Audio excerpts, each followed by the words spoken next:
చింతామణి జలపాతమా?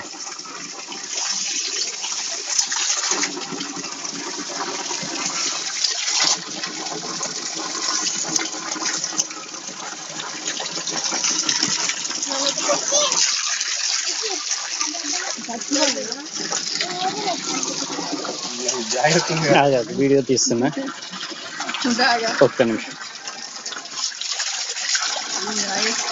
ఇది మొత్తం అడవిలో నుండి పైనుండి వస్తుంది. ఇక మొత్తం ఇది ఆగదు, ఇక కంటిన్యూస్గా వస్తూనే ఉంటుంది ఇయర్ మొత్తం. ఇంతే స్పీడ్ ఉంటుందా, ఇంకెక్కువ ఉంటుందా వర్షాకాలం?